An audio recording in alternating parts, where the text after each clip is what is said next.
DCM DK Shivakumar ತನ್ನ ಸಹೋದರನ ಸೋಲಿನ ಬೆನ್ನಲ್ಲೇ ಈ ವಿಚಾರಕ್ಕೆ ಸಂಬಂಧಪಟ್ಟಂತೆ ರಿಯಾಕ್ಟ್ ಮಾಡಿದ್ದಾರೆ. DCM DK Shivakumar versus association ಈ ರೀತಿಯಾಗಿ ಒಂದು ಚರ್ಚೆ ನಡೀತಾ ಇದೆ. ನೋಡಿ, ನನ್ನ ತಮ್ಮನನ್ನ ಒಂದೊಂದು ಕ್ಷೇತ್ರದಲ್ಲಿ 1 ಲಕ್ಷದಲ್ಲಿ ಸೋಲಿಸಿದ್ರಿ, ಸಹಾಯ ಯಾಕೆ ಮಾಡಬೇಕು ಅಂತ ಕೆಲವೊಮ್ಮೆ ಅನಿಸ್ಬಿಡುತ್ತೆ. ಅಪಾರ್ಟ್ಮೆಂಟ್ ನಿವಾಸಿಗಳ ಸಭೆಯಲ್ಲಿ ಡಿಕೆ ಶಿವಕುಮಾರ್ ಹತಾಶೆಯ ಮಾತನಾಡಿದ್ದಾರೆ. ಡಿಕೆಶಿ ಮಾತಿಗೆ ಅಪಾರ್ಟ್ಮೆಂಟ್ ಅಸೋಸಿಯೇಷನ್ ಸದಸ್ಯರು ಬೇಸರವನ್ನು ವ್ಯಕ್ತಪಡಿಸಿದ್ದಾರೆ. ಡಿಕೆ ಶಿವಕುಮಾರ್ ಮುಂದೆ ಮುಖ್ಯಮಂತ್ರಿ ಆಗೋರು ಕೆಲಸ ಮಾಡಿ ವೋಟ್ ತೆಗೆದುಕೊಳ್ಳಿ, ಈ ರೀತಿ ಮಾತನಾಡಬೇಡಿ ಅಂತ ಅಪಾರ್ಟ್ಮೆಂಟ್ ಅಸೋಸಿಯೇಷನ್ ಸದಸ್ಯರು ಬೇಸರವನ್ನು ಹೊರಹಾಕಿದ್ದಾರೆ. ಇವತ್ತು ಅಪಾರ್ಟ್ಮೆಂಟ್ ನಿವಾಸಿಗಳ ಜೊತೆ ಡಿಸಿಎಂ ಅವರು ಸಂವಾದ ಮಾಡಿದ್ರು. ಅಂದ್ರೆ ಅಪಾರ್ಟ್ಮೆಂಟ್ ಹೊಸ ಕಾಯ್ದೆ ತರಲು ಈಗ ಮುಂದಾಗಿದ್ದಾರೆ. 1972 ನಂತರ ಯಾವುದೇ ಕಾಯ್ದೆ ಇದ್ದಿಲ್ಲ. ಹೀಗಾಗಿ ಇವತ್ತು ವಿಧಾನಸೌಧ ಬ್ಯಾಂಕ್ವೆಟ್ ಹಾಲ್ ಅಲ್ಲಿ ಒಂದ್ ಕಡೆ ಸಂವಾದ ಕಾರ್ಯಕ್ರಮ ಮಾಡಿದ್ರು. ಸುಮಾರು ಸಿಟಿಯ ಎಲ್ಲ ಅಪಾರ್ಟ್ಮೆಂಟ್ ನಿವಾಸಿಗಳು ಸಹ ಭಾಗಿಯಾಗಿದ್ರು, ಸದಸ್ಯರು, ಅಧ್ಯಕ್ಷರು ಎಲ್ಲರೂ ಸಹ ಭಾಗಿಯಾಗಿದ್ರು. ಬಟ್ ಆ ವೇಳೆ ಒಂದ್ ಕಡೆ ತಮ್ಮನ್ನ ಸೋಲಿನ ಬಗ್ಗೆ ಮಾತಾಡಿದ್ರು, ಮತ್ತೊಂದ್ ಕಡೆ ವಾರ್ನ್ ಮಾಡೋ ರೀತಿಯಲ್ಲಿ ಡಿಸಿಎಂ ಅವರು ಮಾತಾಡಿದ್ರು. ಹೀಗಾಗಿ ಒಂದ್ ಕಡೆ ಬೇಜಾರು ವ್ಯಕ್ತಪಡಿಸಿದ್ದಾರೆ ಅಸೋಸಿಯೇಷನ್ ಅವರು.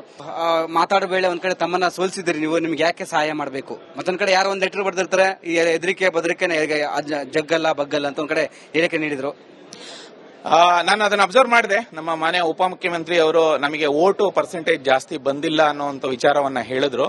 ಆದ್ರೆ ನಾನು ಒಂದು ಮನವಿ ಮಾಡ್ತೇನೆ, ಉಪಮುಖ್ಯಮಂತ್ರಿಯವರೇ ಅಥವಾ ಮುಂದೆ ಮುಖ್ಯಮಂತ್ರಿ ಆಗುವವರೇ, ದಯವಿಟ್ಟು ಈ ಒಂದು ಸಮಸ್ಯೆನ ಬಗೆಹರಿಸಿ.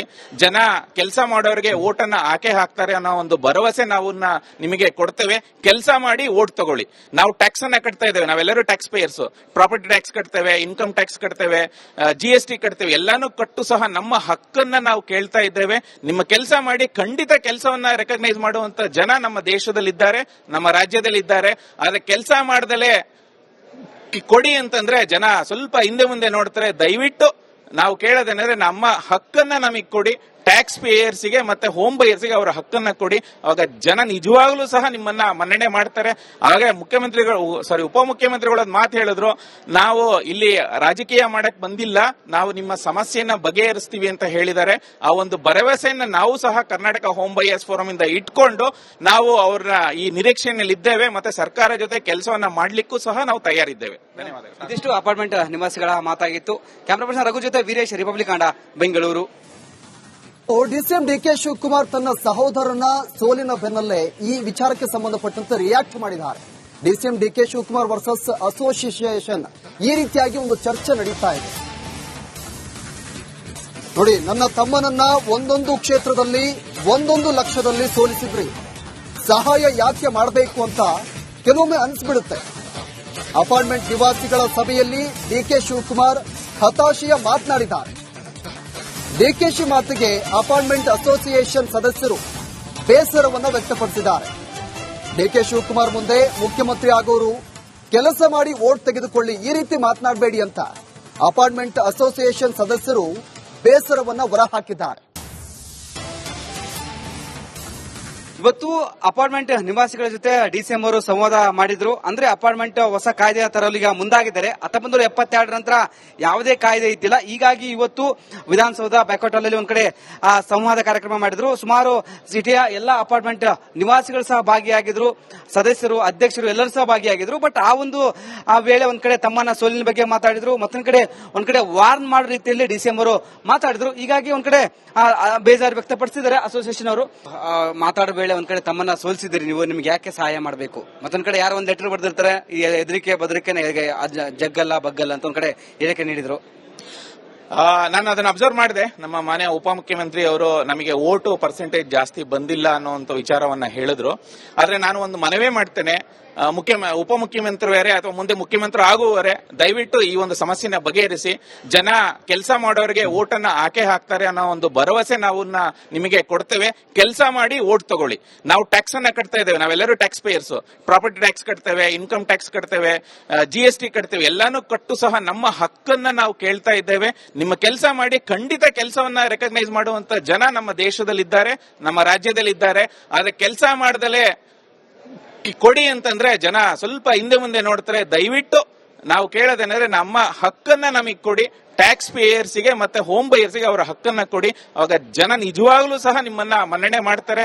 ಹಾಗೆ ಉಪಮುಖ್ಯಮಂತ್ರಿಗಳು ಒಂದು ಮಾತು ಹೇಳಿದ್ರು, ನಾವು ಇಲ್ಲಿ ರಾಜಕೀಯ ಮಾಡಕ್ ಬಂದಿಲ್ಲ, ನಾವು ನಿಮ್ಮ ಸಮಸ್ಯೆನ ಬಗೆಹರಿಸ್ತೀವಿ ಅಂತ ಹೇಳಿದ್ದಾರೆ. ಆ ಒಂದು ಭರವಸೆಯನ್ನ ನಾವು ಸಹ ಕರ್ನಾಟಕ ಹೋಮ್ ಬೈಯರ್ಸ್ ಫೋರಂ ಇಂದ ಇಟ್ಕೊಂಡು ನಾವು ಅವ್ರನ್ನ ಈ ನಿರೀಕ್ಷೆಯಲ್ಲಿ ಇದ್ದೇವೆ. ಮತ್ತೆ ಸರ್ಕಾರ ಜೊತೆ ಕೆಲಸವನ್ನ ಮಾಡ್ಲಿಕ್ಕೂ ಸಹ ನಾವು ತಯಾರಿದ್ದೇವೆ. ಧನ್ಯವಾದಗಳು. ಇದಿಷ್ಟು ಅಪಾರ್ಟ್ಮೆಂಟ್ ನಿವಾಸಿಗಳ ಮಾತಾಗಿತ್ತು. ಕ್ಯಾಮರಾ ಪರ್ಸನ್ ರಘು ಜೊತೆ Veeresh, Republic Kannada, Bengaluru. DCM DK Shivakumar ತನ್ನ ಸಹೋದರನ ಸೋಲಿನ ಬೆನ್ನಲ್ಲೇ ಈ ವಿಚಾರಕ್ಕೆ ಸಂಬಂಧಪಟ್ಟಂತೆ ರಿಯಾಕ್ಟ್ ಮಾಡಿದ್ದಾರೆ. DCM DK Shivakumar versus association ಈ ರೀತಿಯಾಗಿ ಒಂದು ಚರ್ಚೆ ನಡೀತಾ ಇದೆ. ನೋಡಿ, ನನ್ನ ತಮ್ಮನನ್ನ ಒಂದೊಂದು ಕ್ಷೇತ್ರದಲ್ಲಿ 1 ಲಕ್ಷದಲ್ಲಿ ಸೋಲಿಸಿದ್ರಿ, ಸಹಾಯ ಯಾಕೆ ಮಾಡಬೇಕು ಅಂತ ಕೆಲವೊಮ್ಮೆ ಅನಿಸ್ಬಿಡುತ್ತೆ. ಅಪಾರ್ಟ್ಮೆಂಟ್ ನಿವಾಸಿಗಳ ಸಭೆಯಲ್ಲಿ ಡಿಕೆ ಶಿವಕುಮಾರ್ ಹತಾಶೆಯ ಮಾತನಾಡಿದ್ದಾರೆ. ಡಿಕೆಶಿ ಮಾತಿಗೆ ಅಪಾರ್ಟ್ಮೆಂಟ್ ಅಸೋಸಿಯೇಷನ್ ಸದಸ್ಯರು ಬೇಸರವನ್ನು ವ್ಯಕ್ತಪಡಿಸಿದ್ದಾರೆ. ಡಿಕೆ ಶಿವಕುಮಾರ್ ಮುಂದೆ ಮುಖ್ಯಮಂತ್ರಿ ಆಗೋರು ಕೆಲಸ ಮಾಡಿ ವೋಟ್ ತೆಗೆದುಕೊಳ್ಳಿ, ಈ ರೀತಿ ಮಾತನಾಡಬೇಡಿ ಅಂತ ಅಪಾರ್ಟ್ಮೆಂಟ್ ಅಸೋಸಿಯೇಷನ್ ಸದಸ್ಯರು ಬೇಸರವನ್ನು ಹೊರಹಾಕಿದ್ದಾರೆ. ಇವತ್ತು ಅಪಾರ್ಟ್ಮೆಂಟ್ ನಿವಾಸಿಗಳ ಜೊತೆ ಡಿಸಿಎಂ ಅವರು ಸಂವಾದ ಮಾಡಿದ್ರು. ಅಂದ್ರೆ ಅಪಾರ್ಟ್ಮೆಂಟ್ ಹೊಸ ಕಾಯ್ದೆ ತರಲು ಈಗ ಮುಂದಾಗಿದ್ದಾರೆ. 1972 ನಂತರ ಯಾವುದೇ ಕಾಯ್ದೆ ಇದ್ದಿಲ್ಲ. ಹೀಗಾಗಿ ಇವತ್ತು ವಿಧಾನಸೌಧ ಬ್ಯಾಕ್ಔಟ್ ಹಾಲ್ ಅಲ್ಲಿ ಒಂದ್ ಕಡೆ ಸಂವಾದ ಕಾರ್ಯಕ್ರಮ ಮಾಡಿದ್ರು. ಸುಮಾರು ಸಿಟಿಯ ಎಲ್ಲ ಅಪಾರ್ಟ್ಮೆಂಟ್ ನಿವಾಸಿಗಳು ಸಹ ಭಾಗಿಯಾಗಿದ್ರು, ಸದಸ್ಯರು, ಅಧ್ಯಕ್ಷರು ಎಲ್ಲರೂ ಸಹ ಭಾಗಿಯಾಗಿದ್ರು. ಬಟ್ ಆ ಒಂದು ವೇಳೆ ಒಂದ್ ಕಡೆ ತಮ್ಮನ್ನ ಸೋಲಿನ ಬಗ್ಗೆ ಮಾತಾಡಿದ್ರು, ಮತ್ತೊಂದ್ ಕಡೆ ವಾರ್ನ್ ಮಾಡೋ ರೀತಿಯಲ್ಲಿ ಡಿಸಿಎಂ ಅವರು ಮಾತಾಡಿದ್ರು. ಹೀಗಾಗಿ ಒಂದ್ ಕಡೆ ಬೇಜಾರು ವ್ಯಕ್ತಪಡಿಸಿದ್ದಾರೆ ಅಸೋಸಿಯೇಷನ್ ಅವರು.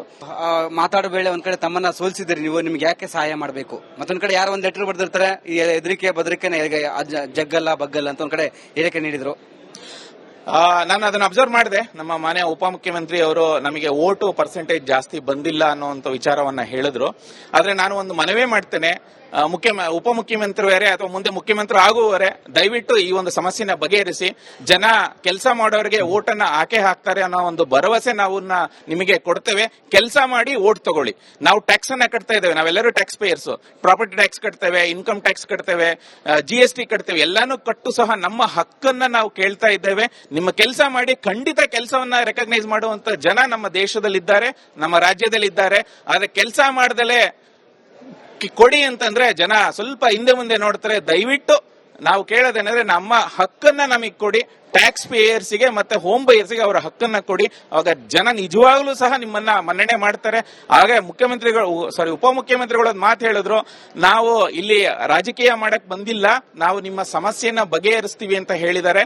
ಆ ಒಂದು ಭರವಸೆಯನ್ನ ನಾವು ಸಹ ಕರ್ನಾಟಕ ಹೋಮ್ ಬೈಯರ್ಸ್ ಫೋರಂ ಇಂದ ಇಟ್ಕೊಂಡು ನಾವು ಅವ್ರನ್ನ ಈ ನಿರೀಕ್ಷೆಯಲ್ಲಿ ಇದ್ದೇವೆ. ಮತ್ತೆ ಸರ್ಕಾರ ಜೊತೆ ಕೆಲಸವನ್ನ ಮಾಡ್ಲಿಕ್ಕೂ ಸಹ ನಾವು ತಯಾರಿದ್ದೇವೆ. ಧನ್ಯವಾದಗಳು. ಇದಿಷ್ಟು ಅಪಾರ್ಟ್ಮೆಂಟ್ ನಿವಾಸಿಗಳ ಮಾತಾಗಿತ್ತು. ಕ್ಯಾಮರಾ ಪರ್ಸನ್ ರಘು ಜೊತೆ ವೀರೇಶ್, ರಿಪಬ್ಲಿಕ್ ಕನ್ನಡ, ಬೆಂಗಳೂರು.